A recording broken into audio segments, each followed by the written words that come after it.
네, 역전의 승부사 알아보고 왔습니다. 그럼 지금 시장에서 고군분투하고 있는 테마는 또 무엇이 있을지 하루를 정리해 봐야겠죠. 김태성 본부장, 변영희 대표 나왔어요. 어서 오세요. 네, 고맙습니다. 안녕하세요. 네, 반갑습니다. 요즘 공부할 것들이 정말 많고 특히나 IT 쪽에서 뭐가 이렇게 많이 생기는지 모르겠어요. 우리 투자자분들 헷갈리실 텐데 정리해 드릴게요. 주제 보시죠. 산타랠리 이끄는 반도체주, 내년까지 볼 핵심 키워드는 도대체 무엇일까? 앞서 이야기해드린 것처럼 CXL 오늘장도 뜨거웠죠. 어보 반도체 또 한 번 상한가 갔고 고영도 올랐고 퀄리터스 반도체 올랐고 그 외에 이제 HBM 관련주들도 반등 시그널이 나오고 있는데 변영희 대표님, 시장이 환호하고 있는 CXL 저도 이제 많은 분들을 만나서 이야기를 들어보니까 누구는 실체가 있다, 누구는 없다, 누구는 이걸로 돈을 벌 수 있다, 없다, 시장이 크다, 작다 정말 의견이 나뉘어지거든요. 변영희 대표님은 팩트체크를 해봤을 때 CXL에 대해서 지금은 어느 정도 수준이고 우리가 투자를 해야 된다라고 보십니까? 우선 실체적인 관점에서는 HBM의 경우에는 양산을 이제 하고 있는 시점. 나머지는 사실 지금 양산이 구체화되거나 상용화 일정 등이 좀 구체화되지 않았다. 이게 뭐냐면 아직 만들지 못한 기술이에요. 그런데 이 기대감을 좀 구현하는 이유는 미래의 고도화를 이룬 기술이 아니고 이미 만들어진 이 D램, 반도체를 오히려 용량을 좀 증대시킬 수 있는 기술을 우리가 이제 CXL이라고 하는 건데 이게 좀 사전적인 의미를 보면 서로 다른 기종을 연결해서 여기서 하나의 과부하 걸렸던 이 저장, 용량의 한계를 여럿이 나눠서 저장하고 연산 처리를 한다. 이렇게 이해하시면 됩니다. 그렇기 때문에 이 CXL이 갑자기 HBM처럼 새로운 기술, 새로운 영역에서에 대한 확장성이라는 관점에서는 기존에 이제 구현된 D램을 오히려 이 용량을 좀 더 배가시킬 수 있는 기존의 반도체의 한계를 극복해주는 그런 기술적인 어떤 메커니즘이다라고 좀 보시면 되고, 다만 이게 양산 관점에서는 갑자기 고도화된 기술은 아니라는 관점이기 때문에 언제든지 접목할 수는 있는 기술은 맞다. 다만 이게 현재 HBM 반도체의 경우에는 사실 이게 지금 기술적인 구현에서 여러 개의 반도체를 눌러서 만든 그런 어떤 구현 방식이라면 이거는 CPU와 그다음에 다른 이 기종의 기기들을 어떻게 좀 배분시킬 것인가, 또는 여기를 어떻게 제어하고 어떻게 연산 처리를 할 것인가. 이 기술 고도화 관점에서는 조금 더 기술 집약적인 내용들이 좀 나와야 되기는 하지만 이미 저는 상용화 관점에서는 그래도 내년 안에는 좀 기대해 볼 수 있는 기술이 아닐까라고 좀 판단해 봤습니다. 네, 그래서 저도 이제 전문가분들한테 여쭤보고 공부를 해봤더니 HBM이 구현하는 데 있어서 한계를 좀 어느 정도 늘리는 걸? 그걸 CXL이 도와주는 것이다라고 이렇게 표현하신 분도 계시더라고요. 이렇게 듣고 보면은 HBM, CXL 다 그게 그냥 반도체 안에서 돌고 도는 재료이지 않을까 싶기도 한데, 또 어떤 분은 아니다, CXL은 HBM이 아니야라고 이야기하시는 분도 계셨거든요. 김태성 본부장님은 어떻게 생각하세요? 일단 이 CXL이라고 하는 기술 자체는 2019년도에 인텔이랑 삼성전자가 이미 만들어냈는데 이제 문제는 그것을 지금 우리가 많이 사용하고 있는 혹은 알고 있는 DDR4, DDR5 혹은 HBM에 탑재를 좀 해서 혼합해서 이제 사용할 수 있을 것인가 말 것인가, 이게 이제 가장 중요한 포인트거든요. 사실 이제 SK 하이닉스가 올해 이제 이 부분에 대해서 준비를 하겠다라고 과거에 좀 이야기가 좀 있었어요. 하지만 올해 그냥 패스를 했죠. 그렇다라고 하면 이제 돌아오는 해에 이제 SK 하이닉스가 만약 이 CXL 기술을 또 선보일 거냐 말 것이냐, 이 부분이 저는 가장 중요하다. 일단 지금 기술은 있다. 하지만 앞서 대표님께서 이야기하셨다시피 상용화가 이제 가장 이제 중요한 문제인데, 이 부분에서도 특허는 삼성전자가 좀 앞서 있습니다.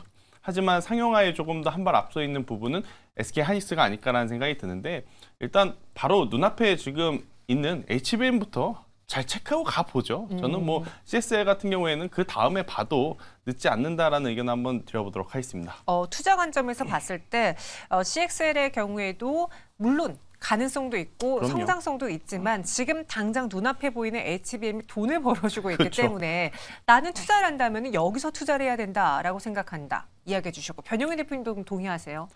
우선 저도 이미 구체화된 부분들, 실적과 연동, 그다음에 당장 다가오는 어떤 기술이라고 좀 판단해 보면 HBM이 먼저 가야 되는 게 맞다. 이제 다만 저는 이게 구현되는 것들이 지금 우리가 AI 칩이라는 것은 많은 연산 능력과 빠른 속도를 처리해야 돼요. 그래서 많은 학습 능력을 가져가려면 이 데이터의 한계를 좀 극복해야 돼서 그래서 고대역이라는 이 반도체가 출시가 된 건데 앞으로 좀 진일보된 기술이라는 것은 고대역으로 처리를 하면서 오히려 이제 공정도를 좀 단순화시키고 칩의 영역이 좀 낮아지면서 연산도 빠르게 되고 데이터의 어떤 학습 능력도 좀 증대시킬 수 있는 그런 것과 좀 동일하게 좀 갈 수 있는 효능일까 이 관점에 대한 의문은 좀 있거든요. 그렇기 때문에 HBM 반도체에 대한 적용은 뭐 AI 칩에 한정돼서 여기서 조금 더 구현할 수 있는 어떤 처리 속도나 이런 것들이 좀 더 장점을 좀 갖고 활용될 수 있지만 CXL은 이 다른 분야 AI 칩이 아닌 다른 현재 우리가 지금 구현되고 있는 반도체 하에서의 어떤 다른 분야에서는 기능을 좀 더 단순화시키고 처리 속도를 좀 빠르게 하면서 칩의 탑재를 조금 더 양분화시키고 또 공유하면서 이게 데이터를 좀 배분시키는 역할이기 때문에 적용 요소가 좀 더 달라지는 산업이다라는 관점의 차이가 좀 있다라고 좀 판단해봤습니다. 저희 시청자분 중에 한 분은 지금 횡보하고 있는 HBM이 더 먹을 자리가 있어 보여요라고 했고요. 실제로 지금 뭐 한 2주 정도의 주가 상승만 본다면 네. CXL 관련주가 너무 올라서 못 살 것만 같아요. 근데 HBM 관련주들은 사실 그 이전에 2배가 뭐예요? 그렇죠. 몇 배는 이미 오른 상황에서 고가권에서 약간 횡보하고 있는 거잖아요. 네. 그럼 이거를 가격 논리로 접근하는 게 정말 맞는 건지 아니면 이 가격에도 HBM 관련주는 CXL과는 다른 평가를 줘야 된다라는 입장인 건지요. 수급 논리가 더 맞는 것 같습니다. 그럼 CXL 아니에요? 그래서 저도 이제 보면 네. 단기적으로 트레이딩 해야 될 거는 일단 CXL이 더 우세하다. 그런데 보유하고 있지 않으신 분들 입장에서는 지금 CXL은 섣부르게 지금 이 불타는 캔들에 같이 이제 탑승하기가 굉장히 좀 부담스럽기 때문에 이제 조정을 이제 기다리는 게 맞다라는 이제 언론적인 좀 이야기를 좀 드리겠습니다만 그게 아니다라고 하면 저는 HBM도 그렇고 이 CXL도 그렇고 각각 한 달씩 좀 걸쳐놓은 기업들이 있거든요. 네. 네, 제가 오늘 그 기업 위주로 좀 가져왔는데 이것도 하고 저것도 하고. 그렇죠. 차라리 그런 기업을 하는 게 저는 오히려 맞을 수 있다. 그러니까 너무 어버브 반도체처럼 혹은 네오센처럼 CXL만 바라보는 쪽은 고점에 사면 불안하잖아요. 네. 그렇다고 또 상대적으로 덜 간 HBM 관련주를 갖고 있으면 지금 이제 시장의 수급이 이 타이밍이 안 맞기 때문에 좀 계좌가 좀 복잡해질 수 있어서 저는 차라리 한쪽에 좀 발을 걸친 기업을 한번 공략해보는 것도 또 하나의 팁이다라는 의견 드려보도록 하겠습니다. 두 달이 모두 다 걸치고 있는 종목을 선택하겠다. 그리고 저희 시청자분 중에 또 어떤 분은 아니야 나는 다 필요 없고 초전도체 살래 이러시는 분도 계시고 또 오늘 PIM이라는 또 새로운 키워드가 등장을 했더라고요. 이 PIM도 우리가 공부를 해서 CXL처럼 미리 선점을 해야 되는 건지 아니면 PIM의 경우에는 아직은 좀 주가에 반영되기에는 시기상조인 건지 이거 어떻게 해석해야 될까요? 오히려 지금 PIM 경우가 사실 CXL보다는 더 구체화되기 좀 어려운 기술이 아닐까 좀. 그렇지만 기대해 볼 수 있는 기술이죠. 우리가 배터리라고 좀 표현을 해보면 CXL을 지금 우리가 이제 전고체 배터리라고 좀 표현을 해보면 그 다음의 영역이다. 근데 우리가 이게 더 좋고 이게 더 나쁘다 이런 관점이 아니라 지금 이 PIM의 이 기술적인 어떤 메커니즘은 메모리를 이동시켜서 처리 속도를 좀 빠르게 하고 효율성을 좀 가져간다. 결국 이게 다 무슨 얘기냐면 반도체, 현재 반도체의 어떤 용량 극복의 한계를 HBM으로서 좀 극복을 일부 하면서 AI 시장을 좀 가고 있죠. 이 다음에 대해서는 CXL이라는 이 새로운 기술을 통해서 이게 그 부가적인 영역 하에서의 이 수요, 이 부분에 대한 공략을 하겠다는 관점이고 이 PIM의 이 장점은 이 소형기기 하에서의 데이터 이동을 좀 더 빠르게 분산시키고 빠르게 처리를 한다는 건 그만큼 우리가 스마트폰 하에서도 굉장히 좀 많은 고부가의 어떤 연산 처리를 할 수 있다. 그래서 여기서 우리가 생각하지 못한 기술의 어떤 구현까지 좀 가능하기 때문에 이런 기대치가 좀 계속해서 좀 나올 수밖에 없는데 저는 그 다음에 후속 타자도 지속해서 좀 나올 수 있는 기술이 나오지 않을까라고 판단해봤습니다. 네, 그래서 너무 공부할 게 많아요. 정리해드리겠습니다. 과연 두 분이 선택한 2024년 이끌 차세대 반도체 3대장 누가 될까요? 보시죠. 헷갈린다면 이 종목들 위주로 한번 봐보세요. 김태성 본부장은 오픈에지 테크놀로지와 이수페타시스, 리노공업 선택했고요. 변영인 대표는 그보다 좀 더 먼저 움직였던 한미반도체를 탑픽으로 대덕전자, 하나마이크론을 선택을 했습니다. 본부장님, 두 달이 다 걸치고 있는 종목이 오픈엣지 테크놀로지입니까? 네, 맞습니다. 일단 결국에 이제 이 팹리스 기업 그리고 이제 IP를 가지고 있는 기업이 조금 더 부각이 될 수밖에 지금 없는 것 같아요. 반도체 섹터 내에서 사이클이 엄청나게 지금 빠르게 돌아가고 있죠. 불과 올해 이제 2분기만 하더라도 HBM 위주였고 갑작스럽게 온디바이스 AI가 나오더니 여기에 이제 ASM에 관련한 이 노광 장비주가 하루 반짝였고 그 다음에 갑자기 또 이제 CX에 또 뭐 PIM까지 이제 이어지고 있는 그런 플로우를 좀 보이고 있는데 전체적으로 일단 HBM이 실질적으로 숫자가 이제 내년에 찍히는 것을 우리가 봐야 되지 않습니까?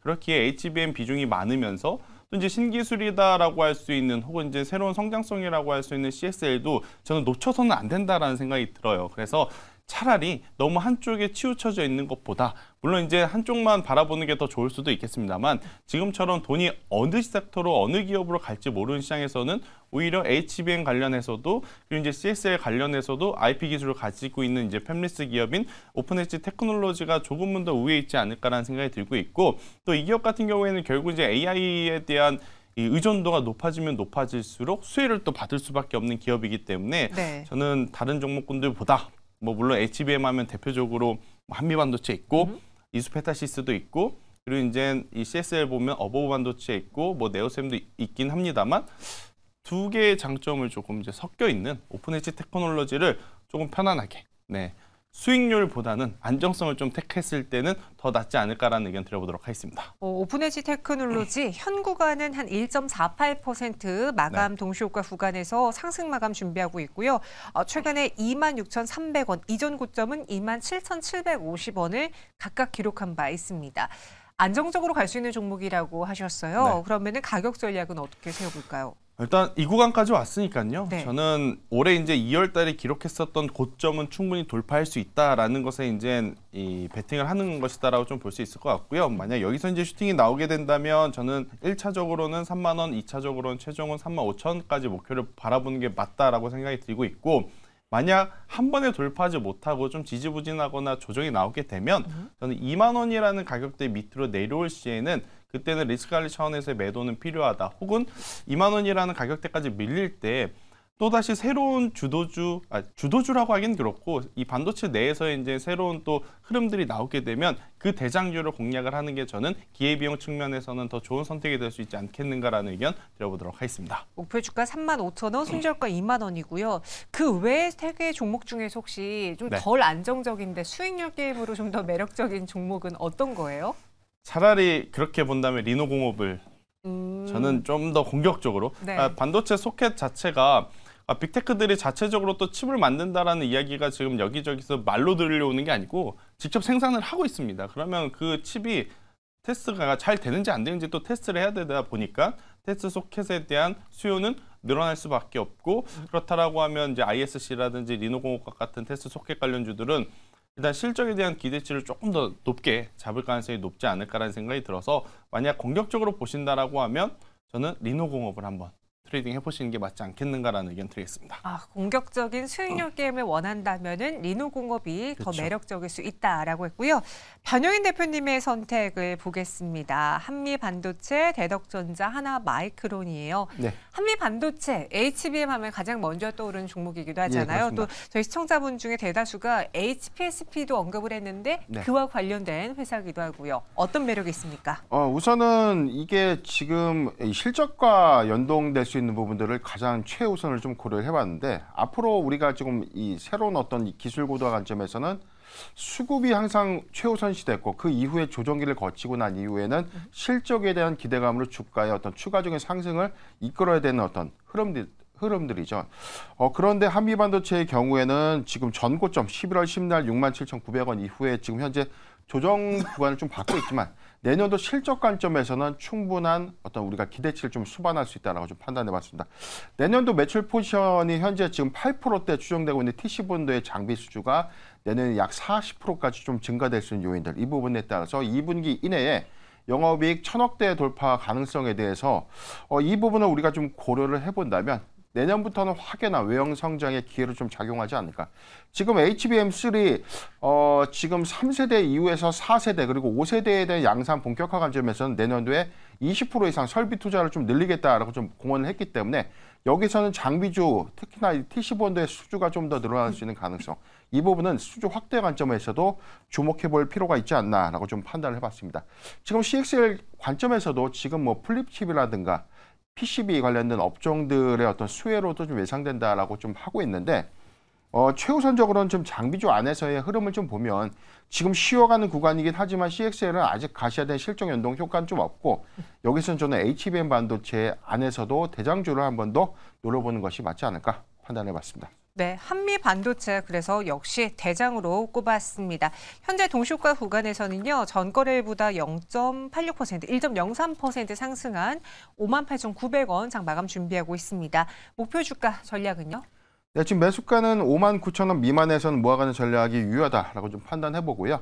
목표가는 전고점 이상 77,000원 제시해드리고 손절가 49,000원을 제시해드리겠습니다. 네, 그래서 변용인 대표의 선택도 보면은 HBM이라는 키워드를 가지고 지금 당장 우리가 접근할 수 있는 종목을 골라봤어요. 한미 반도체, 대덕전자, 하나마이크론이고요. 김태성 본부장의 경우에는 HBM, CXL 두 가지 다 키워드를 가져갈 수 있는 오픈에지 테크놀로지를 탑픽으로 가져가자라고 정리했습니다. 여러분들의 이 반도체 종목 선별에 도움이 되었길 바라면서 동시효과 구간 들어갈게요. 코스피는 오늘 거의 하루 종일 파란불이 켜져 있다가 막판에 살짝 고개를 들었습니다. 2,568.09포인트 지나고 있고 코스닥은 오늘 개인이 매수로 돌아섰고 여기에 기관까지 보탬이 되면서 0.81% 오른 857.87포인트 지나고 있고요. 오늘 코스닥 시장에서는 AR, VR 관련주도 좀 움직였고 엔터주들이 상승한 반면에 AI와 로봇은 쉬어가는 모습이었습니다. 정확한 종가 상황 전해드리도록 할게요. 장 마감은 지금부터 시작됩니다.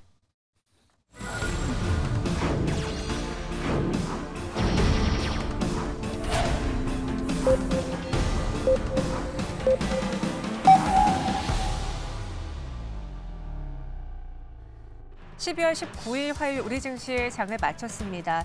지수단의 움직임은 양호했습니다. 그리고 오히려 코스피는 상승 전환에 성공한 듯했고 코스닥은 상승폭을 더 키우면서 0.9%가량의 오름세를 보였지만 어떻게 보면 시장에서 하락하는 종목의 개수가 더 많았습니다. 다시 말해 수급이 쏠렸다라고 볼 수 있겠죠. 주변 재료보다는 업종 수급 영향이 이어졌는데요. 그 안에서 우리가 봐야 될 것들 포인트 정리해 드리도록 할게요. 오늘의 특징주와 함께 김예솔 아나운서가 준비해봤습니다. 네, 12월 19일 화요일 클로징벨 플러스 마감 확인해 보시죠. 오늘 국내 양시장은 외국인과 기관 모두 매도 우위 포지션 보이면서 출발을 했었습니다. 다만 후반 들어서 이 양시장 모두 기관의 수급이 다시 한번 들어왔는데요. 정확한 지수 체크해 보시죠. 코스피는 오늘 장 내내 보합권 움직임을 보여줬습니다. 오늘 강보합권 마감하네요. 2,568포인트로 거래를 마감하고요. 코스닥의 경우에는 상승폭을 조금 더 늘렸습니다. 전거래일 대비 0.8%대 상승하며 858포인트로 오늘 시장 거래를 마감합니다. 오늘 시장에서 장중에 외국인들이 선택한 기업부터 먼저 체크를 해보시죠. 네, 오늘 LG전자 가장 많이 사들였습니다. LG 디스플레이에 이 유상증자에 참여한다는 소식이 있었죠. 오늘 외국인의 순매수 이어지면서 2% 강세로 마감을 하고요. 그리고 엔터주가 오늘 연일 강세를 보였던 가운데 JYP 엔터 순매수했고요. 오늘 3거래일 연속으로 상승 흐름을 이어갔습니다. 그리고 KB금융, 금융주에도 수급이 들어왔고요. 2차 전지는 LG에너지 솔루션, 그리고 실적 전망이 좀 엇갈리는 가운데 삼성전기까지도 외국인의 수급이 들어온 모습입니다. 그럼 기관들의 수급도 체크를 해보시죠. 네, 오늘 기관은요. 삼성전자 다시 한번 사들였습니다. 오늘 강보합권에서 거래를 마감하고요. 외국인과 마찬가지로 LG전자와 JYP 엔터까지도 순매수하는 모습이었습니다. 그리고 셀트리온도 연일 또 수급이 들어오는 모습이고요. 또 어제 또 해운주가 강세를 보였던 가운데 오늘 하림이 또 인수전에 참여한다는 소식이 있었습니다. HMM도 오늘 기관의 순매수 들어오면서 5% 강세로 마감을 합니다. 하지만 이렇게 또 수급이 들어온 가운데 오늘 또 해운주들 다른 해운주들은 오늘 또 하락하는 모습을 보여줬는데요. 페노션은 오늘 10%대의 급락세를 보이면서 4,095원으로 거래를 마감하고요. STX 그린로직스 역시도 오늘 상승 출발했지만 하락으로 전환했습니다. 2%대 약세, 그리고 오늘 대한해운도 2%대 하락률을 보여줍니다. 흥하해운은 오늘 장 초반 급등세를 보이면서 어제의 강세를 이어가나 싶었지만 오늘 장 후반 들어서 상승분을 모두 반납한 그런 모습입니다. 한편 오늘 그룹주 전체가 또 움직인 기업들이 있었는데요. 어제 또 HLB의 항암제 임상이 간암뿐만 아니라 폐암에도 유효성이 입증됐다라는 소식이 전해졌습니다. 이런 소식에 오늘 또 그룹주 전체가 움직였습니다. HLB가 전거래일 대비 11% 강한 흐름으로 거래를 마감하고요. HLB 글로벌 역시도 7% 강세로 4거래일 연속으로 상승 마감한 모습입니다. 또한 HLB 테라퓨틱스 역시도 오늘 장 초반보다 상승폭을 더 늘려가는 모습이었습니다. 이뿐만 아니라 오늘 면역 항암제 기업들이 대체적으로 오늘 강한 흐름을 이어갔는데요. 파맵진입니다. 오늘 최대 주주의 변경 소식에 오늘 상한가로 거래를 마감하고요. 역시나 항암제 기업인 큐리언트도 오늘 상한가로 거래를 마쳤습니다. 그리고 세포치료제 기업인 GC셀이 오늘 14% 급등, 그리고 항암치료제 기업인 박셀바이오까지 오늘 두 자릿수 상승률로 거래를 마감합니다. 그리고 오늘 장중에 상승 전환하고 또 급등세를 보였던 기업이 있는데요. 바로 반도체 테스트 기업인 에이펙트입니다. 오늘 네이버는 삼성전자와 공동 개발하는 AI 반도체의 전력량을 기존 대비 8분의 1 수준으로 절감한다라고 밝혔습니다. 공동 개발한 AI 반도체는 기존의 HBM이 아닌 이 LPDDR이라는 점이 주목을 받았는데요. 이 에이펙트는 LPDDR5의 개발과 양산 제품을 완료한 기업이라고 전해졌습니다. 오늘 시장에서 오후 2시를 기점으로 큰 급등세가 나왔고 상한가로 오늘 거래를 마감한 모습입니다. 오늘 시장은 이렇게 정리해 보도록 하겠습니다. 이 외에도 오늘 시장에서 우리가 꼭 다뤄봐야 할 이슈들은 어떤 것들이 있을지 클로징 벨 플러스 통해서 계속해서 확인해 보시죠. 네, 오늘 시장은 솔직히 말해서 재미가 있진 않았습니다. 사실 오늘 오전장만 해도 반도체 쪽에서의 엄청난 저력에 부여해서 이 온기가 여러 곳으로 퍼질까 싶었는데 CXL 관련주들만 좀 유독 그 안에서 뜨거웠고요. 나머지 종목들은 오히려 오후장에 상승을 좀 줄였어요. 김태성 본부장, 네. 오늘 시장 보면은 어떻게 보면 약간 공백? 빈집? 이런 생각이 좀 들더라고요. 뭔가 없죠. 외국인과 기관도 막 뚜렷하게 매수 매도를 하지 않고 네. 그리고 뭔가 시장에서 주도주도 잘 안 보이는 것 같고 그럴 수밖에 없죠. 왜요?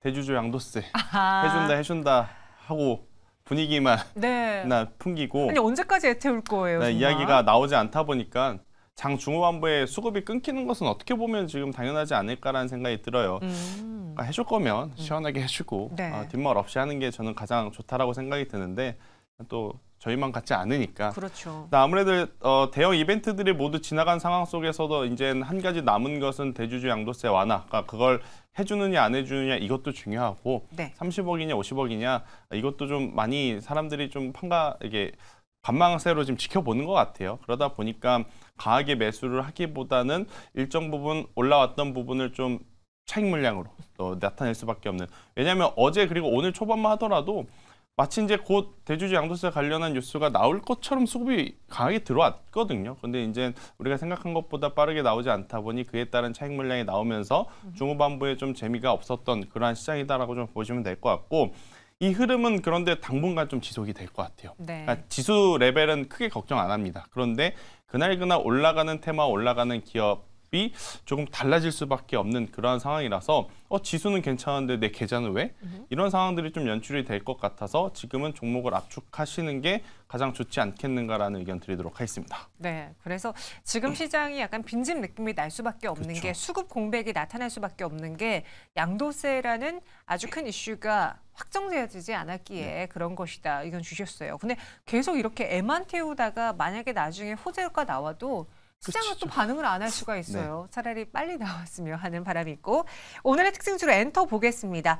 JYP 엔터가 장중에 9% 가깝게 모처럼 올라줬고요. 오늘까지 3거래 연속 상승 랠리 달렸습니다. 신인 보이그룹 이야기도 있고 그 덕에 엔터주의 반격이 시작됐다라는 타이틀도 오늘 달렸는데 어떻게 보십니까? JYP 엔터 추가 상승 가능할까요?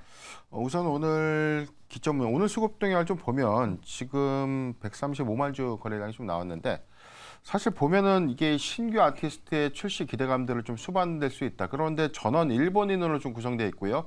타겟이 미국 시장이 아니라 1차적으로 일본 내에서의 흥행 여부 이후에 한국 활동이라든지 뭐 미국 이후의 활동도 우리가 좀 고려해 볼 수 있는데, 당장에서는 지금 일본 안에서의 시장, 여기서 이제 확대 부분은 얼마만큼의 많은 흥행 여파로 좀 이어질지, 이 부분도 좀 관건이다라고 좀 판단해 봤고, 다만 저는 이제 다른 이 엔터사들의 좀 대비를 해봤을 때는 네. 지금 미국 시장 공략에 관련된 수급이라든가 그 기대감들이 좀 더 크다는 관점에서는 일본 시장을 좀 타겟으로 한다는 관점에서 일시적인 어떤 기대 효과는 좀 있겠지만 이 부분은 조금 더 지켜봐야 될 부분이 아닌가.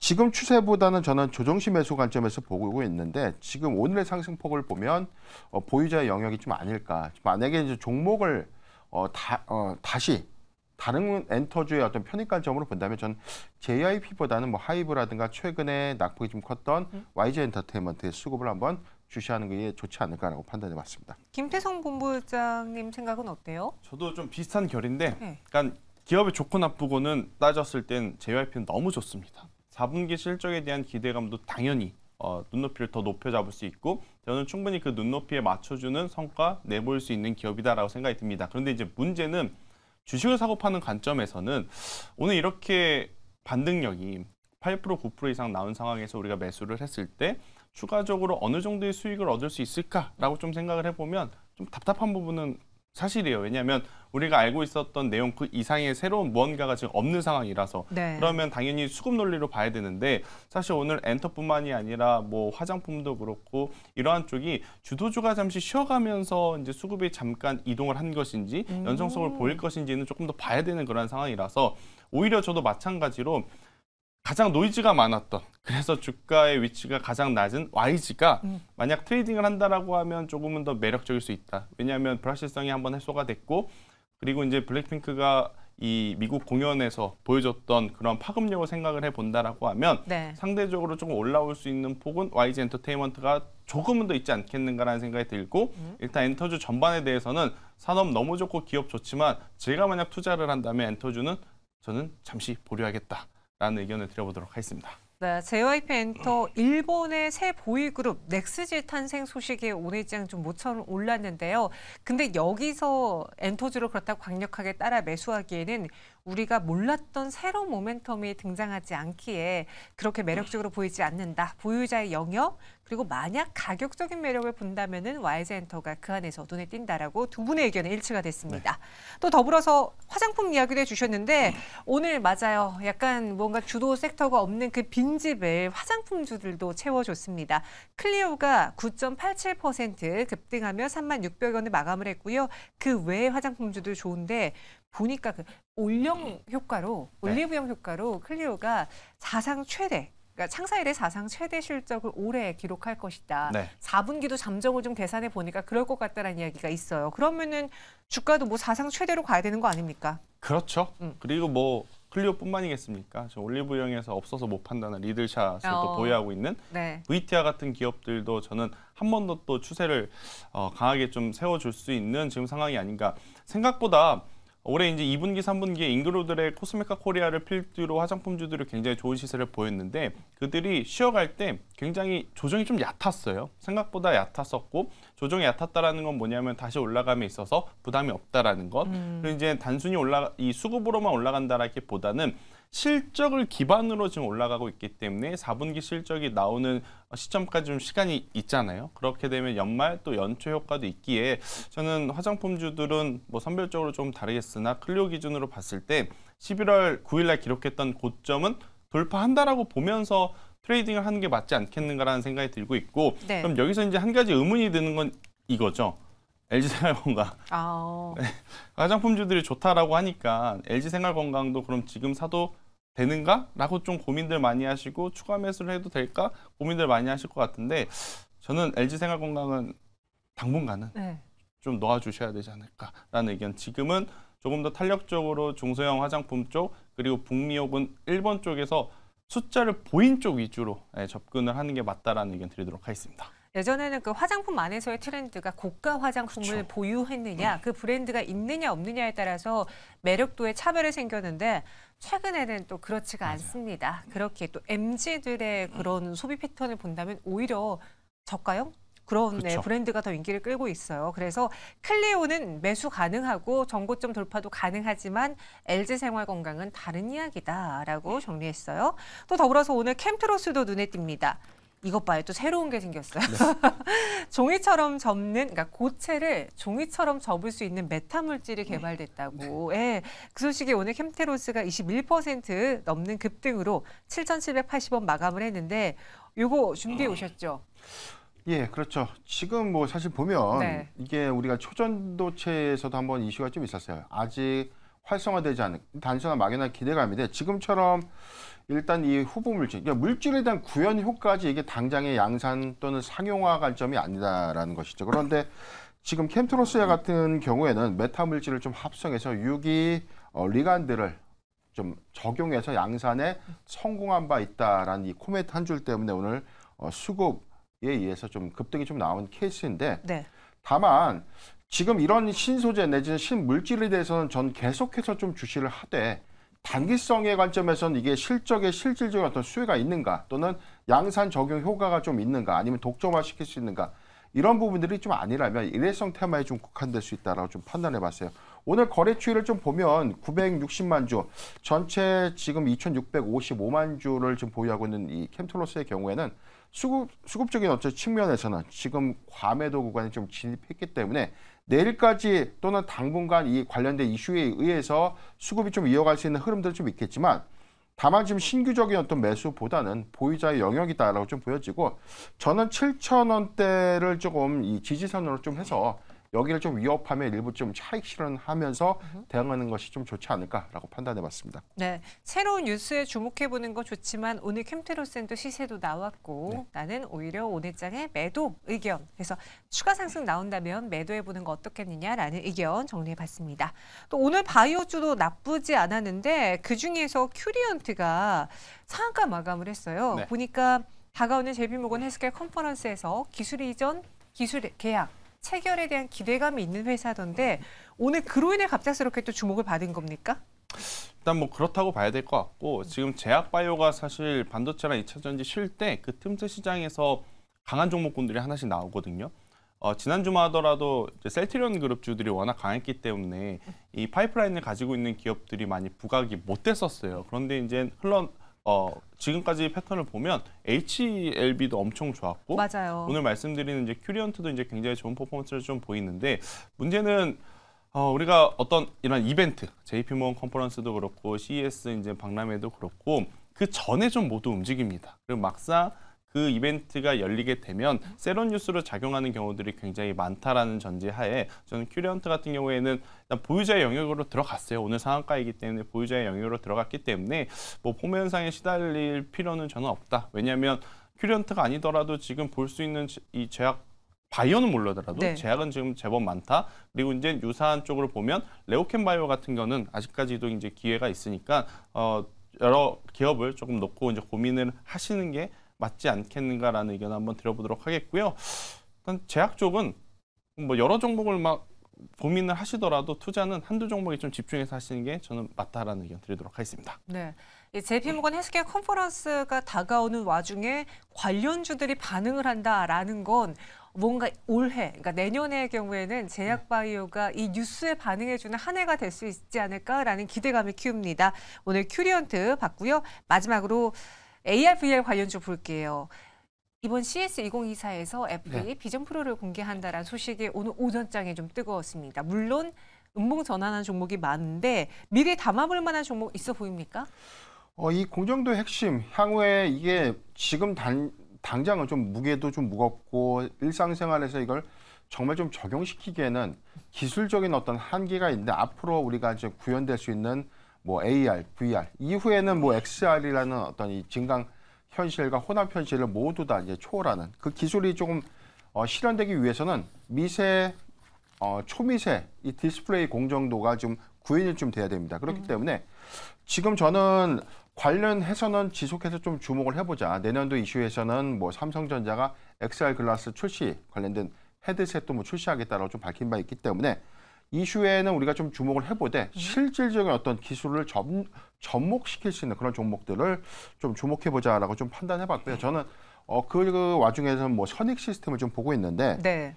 일단 뭐 미세마이크로 오일리 증착기 글로벌 1위입니다.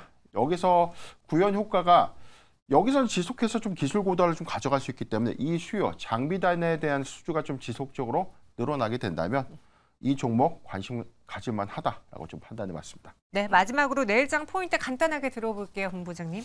내일장도 역시 수급이다. 그러니까 지금은 우리가 예측을 하면서 이 섹터가 좋겠다, 저 기업이 좋겠다라는 게 의미가 없어졌습니다. 일단 내일 시장이 어떤 기업과 어떤 섹터를 픽하는지를 보고 트레이딩 하실 분들은 거기서 지금 트레이딩을 하셔야 되지 않을까라는 생각이 들고 있고요. 일단 유럽이 이제 전체적으로 상승을 하다가 잠시 쉬어가고 글로벌 증시도 약간의 이제 조금 속도 조절이 좀 필요한 시점인데 이 속도 조절이 건강한 조정으로 끝나는지 아닌지를 좀 보시면서 추후 전략을 여러분들이 좀 짜셔야 되지 않을까라는 의견 드려보도록 하겠습니다. 네, 지금은 수급 장세로 마무리해 보겠고요. 오늘의 또 수상한 종목은 잠시 후 엠베골드 김영민 매니저와 함께 점검해 보겠습니다. 설명 고맙습니다.